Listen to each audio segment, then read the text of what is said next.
Bismillahirrahmanirrahim. Assalamualaikum warahmatullahi wabarakatuh dan selamat sejahtera semua. Jadi dalam video ini saya ingin merumuskan isi-isi penting yang telah kita pelajari sepanjang 4 minggu lepas. Saya akan menggunakan buku ini, Space Encyclopedia, sebagai panduan kita, sebab saya rasa laras penerangan dalam buku ni dia tidaklah terlalu mendalam tapi tidaklah terlalu ringkas, jadi dia sesuai lah untuk kursus kita ni. Saya akan kongsikan file buku ini dalam grup Telegram selepas ini, right? Jadi kita telah diperkenalkan kepada konsep sfera samawi, right? Ini ada gambar sfera samawi kat sini. Dan sfera samawi adalah satu model yang kita gunakan untuk menentukan kedudukan semua objek di langit, right? Jadi kalau dilihat di sini, bumi dibayangkan berada di tengah-tengah sfera samawi ni, right? Kemudian semua objek-objek di langit, bintang, bulan, matahari, planet dibayangkan sebagai berada di bahagian dalam sfera samawi ni, right? Dan sfera samawi ni dia berpusing, right? Dia berpusing, paksi pusingannya menembusi kutub utara dan kutub selatan bumi, right? Sebaik saja dan tegak di atas kutub utara bumi itu ada kutub utara samawi, manakala tegak di atas kutub selatan bumi itu ada kutub selatan samawi, right? Jadi ini adalah paksi pusingan sfera samawi lah. Okey, saya padamkan balik. Perkara yang penting yang korang kena tahu tentang sfera samawi ni adalah garis-garis penting yang terletak padanya, right? Dan garis-garis ini dia bersamaan dengan garis latitude dan longitude yang kita gunakan untuk menentukan kedudukan suatu kawasan di permukaan bumi. Jadi kalau lihat sini, garis yang melintang ini, right? Garis yang melintang adalah garis deklinasi, right? Dan memberitahu kita betapa utara atau selatannya sesuatu objek tersebut. Dan selatan ataupun utaranya suatu objek tu diukur daripada khatulistiwa samawi, the celestial equator, right? Yang membelah langit itu kepada hemisfera utara dan juga hemisfera selatan, right? Jadi garis yang melintang pada sfera samawi merupakan garis-garis deklinasi yang diukur jaraknya daripada khatulistiwa samawi. Okey, itu adalah paksi yang pertama ataupun koordinat yang pertama, right? Koordinat yang kedua yang bersamaan dengan latitude di permukaan bumi adalah garis diwakili oleh garis-garis yang menegak, right? Dan garis ini tidak dilabelkan kat sini, saya tambah saja. Ini adalah garis jarak hamal ataupun right ascension, right? Dan garis-garis jarak hamal ini dia memberitahu kita betapa barat ataupun timurnya sesuatu objek tersebut. Okey. Jadi apabila kita membincangkan sfera samawi, kita kena tahulah yang sfera samawi ini adalah satu model yang membolehkan kita untuk menempatkan kedudukan, untuk menentukan kedudukan objek-objek di langit. Okey. Dan sfera samawi ni, kalau kita bayangkan sfera samawi itu dikupas, right? Dikupas, maka ia akan terdiri daripada beberapa bahagian, right? Bahagian yang mewakili langit di kutub utara, bahagian yang mewakili langit di kutub selatan, dan bahagian yang mewakili langit di kawasan khatulistiwa, right? Dan ini akan ada pembahagian ini penting apabila kita membaca carta bintang nanti, right? Semacam kalau ingat kan, carta bintang yang kita ada tu kan, dia dibahagikan kepada beberapa bahagian kan. Ada bahagian langit kutub utara, kemudian langit kutub selatan, kemudian langit khatulistiwa, right? Jadi peta bintang tu sebenarnya adalah sfera samawi yang telah dikupas, right? Kemudian diratakan dan dijadikan peta macam tu. Okay, so itu perkara yang kedua, right? Perkara yang pertama tentang sfera samawi kat atas ni, right? Perkara yang kedua tentang peta bintang. Perkara yang ketiga adalah macam mana kita nak menentukan kedudukan suatu objek di langit, right? Kita menggunakan dua kuantiti. Kuantiti pertama adalah declination, right, yang beritahu kita betapa utara atau selatannya suatu objek itu. Yang kedua adalah jarak hamal ataupun right ascension, right. Deklinasi ni diukur dalam unit, kalau lihat di sini, deklinasi diukur dalam unit darjah, manakala jarak hamal pula diukur dalam unit jam, minit dan saat, right. Jadi kalau lihat dalam gambar ni ada dia beri contoh, kita berada di tengah-tengah sini, right. Jadi titik tegak di atas kepala kita ni, ini adalah titik zenith, right.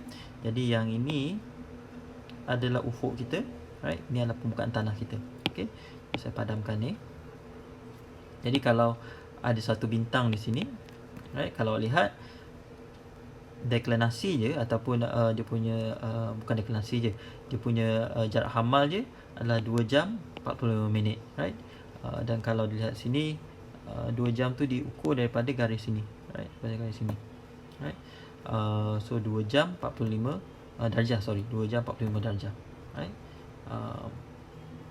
Well, 2 jam actually, 2 jam 45 darjah ni adalah apa yang dipanggil sebagai ini adalah altitude je, ketinggian bintang, right. So 45 darjah lah yang ni, right, altitude dia. Jadi sebenarnya dalam gambar ni, dalam rajah ni, kedudukan bintang di sini diukur dari segi jarak hamal je 2 jam, kemudian dari segi altitude dia, ketinggian dia daripada ufuk 45 darjah, right. Dan sepatutnya ada lagi satu tentang deklinasi je yang tidak disebut di sini. Okey, kita berada di tengah-tengah kat sini. Okey, jadi itu perkara yang ketiga tentang koordinat langit. Perkara yang keempat, langit sentiasa berpusing, right. Disebabkan putaran bumi pada paksinya. Jadi kalau dilihat sini, as Earth turns, right, as Earth turns, the sky appears to move in the opposite way, right. Langit kelihatan bergerak daripada timur ke barat, jadi bumi berpusing pada arah yang berlawanannya, right. Dan dikatakan kat sini, kalau dilihat kelima-lima rajah ni, ia menunjukkan arah gerakan objek langit dalam masa satu hari. Kita yang berada di kawasan khatulistiwa, right, sini, kita semua objek di langit kita akan terbit, right, terbit di arah timur, terbit dari timur, kemudian dia akan mengambang berada tegak di atas kepala kita, kemudian dia akan terbenam di barat, right. Jadi kita yang berada di kawasan khatulistiwa, semua objek akan terbit dan terbenam lah, right. Tidak ada objek yang sentiasa berada di yang sepanjang masa berada di langit ataupun yang tidak pernah terbit langsung, right. Jadi kalau kat sini, dan kenapa gerakannya macam ni, kalau bayangkan, kita kembali ke sfera samawi, kawasan khatulistiwa adalah di sini, right. Jadi kalau kita bayangkan kita berdiri di sini, right, kita cuma nampak separuh, right, separuh daripada langit saja, right. Saya guna warna lain lah, right. Kita cuma nampak kawasan ini saja, right, bahagian langit yang ini saja, right. Jadi kutub utara samawi di sini, right, akan kelihatan berhampiran dengan ufuk kita, dan juga kutub selatan samawi juga akan kelihatan berdekatan dengan ufuk kita, right. Dan disebabkan sfera samawi ni berpusing, let's see, it is rotating in that direction, right? Jadi semua objek dia akan bergerak begitu, right? So dia akan terbit dan terbenam, right? Jadi sebab itulah gerakannya seperti ini di khatulistiwa. Tetapi bayangkan kalau kita berada di kutub utara misalnya, kita berada di sini, kita berada di sini, right? Jadi langit yang kita akan nampak adalah langit di situ. Dan di sini kalau lihat, kutub utara samawi akan berada tegak atas kepala kita, right? Macam kalau lihat. So let me just rub this off. Kalau lihat yang ni, kutub utara samawi akan berada tegak atas kepala kita, right? Dan semua bintang akan bergerak ke arah macam tu. So macam tu lah, right? Jadi sebab itu kalau kita lihat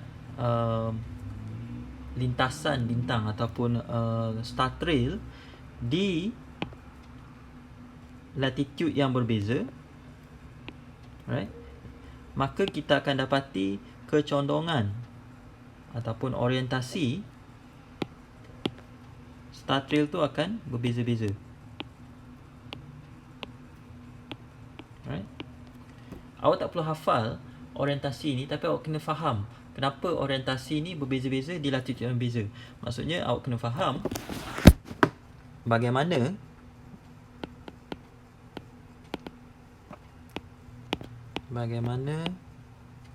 lintasan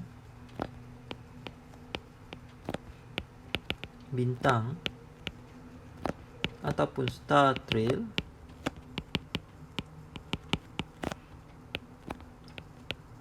bergantung dengan latitude, right? Jadi ini penting sebab kalau kita diberikan, contohnya macam dalam tugasan yang pertama itu ada salah satu soalan, awak diberikan gambar yang menunjukkan lintasan bintang di kawasan tertentu, right? Awak boleh faham kenapa lintasan bintangnya berupa macam tu, dan sekiranya awak diminta untuk meramalkan bagaimanakah lintasan bintang tu akan berubah sekiranya awak bergerak ke latitude yang beza, maka awak boleh meramalkan perubahan itu, right? Jadi yang penting kat sini adalah lintasan bintang ataupun star trail itu akan bergantung pada latitude, right? Latitude kita. Kalau kita berada di kawasan khatulistiwa, maka kita lintasan bintangnya tegak macam tu. Manakala kalau kita berada di kutub utara, lintasan bintang itu akan melintang seperti itu. Dan kalau kita berada di antara kutub utara dan juga khatulistiwa, maka lintasan bintang tu akan sending macam tu. Dan dalam kes ni kutub utara samawinya di sinilah. Let me rub this off. Right, kutub utara samawinya kat sini. Right. Kalau kat sini kutub utara samawinya di sini. Ni di sini. Right. Jadi kalau korang lihat 0 darjah, altitude bintang kutub pun 0 darjah kat sini.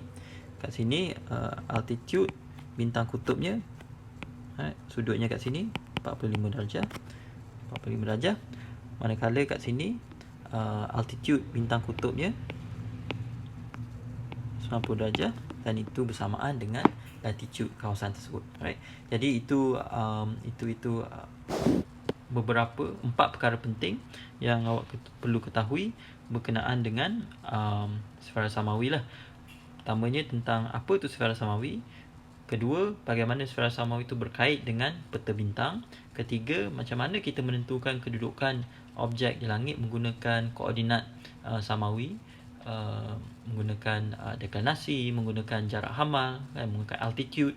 Kemudian yang ketiga, yang keempat, bagaimana arah gerakan bintang di langit itu bergantung kepada latitude kawasan kita, right? Latitude kawasan kita. So itu saja untuk video yang pertama ni. Dalam video kedua kita akan melihat tentang buruj pula. Sekian, terima kasih.